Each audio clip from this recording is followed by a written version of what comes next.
حضرت جابر رضی اللہ عنہ سے روایت ہے، رسول اللہ صلی اللہ علیہ وسلم نے فرمایا، قیامت کے روز مجھے سب سے زیادہ محبوب اور ہم نشینی کے اعتبار سے میرے سب سے زیادہ قریب وہ شخص ہوگا جو تم میں اخلاق میں سب سے زیادہ اچھا ہوگا، اور تم میں سے مجھے سب سے زیادہ ناپسندیدہ اور مجھ سے سب سے زیادہ دور قیامت کے روز وہ ہوں گے جو بہت باتونی، تصنع سے باتیں کرنے والے اور تکبر سے باچھیں کھول کھول کر گفتگو کرنے والے ہوں گے۔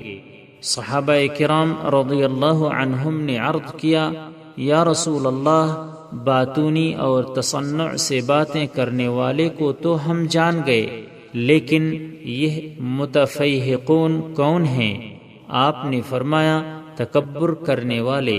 اسے ترمذی نے روایت کیا ہے اور اسے حسن کہا ہے۔ سبسکرائب کیجئے ہمارے چینل اور دبائیے بیل کا آئیکن تاکہ آپ کو ریگولر نوٹیفیکیشن اپڈیٹس مل سکے۔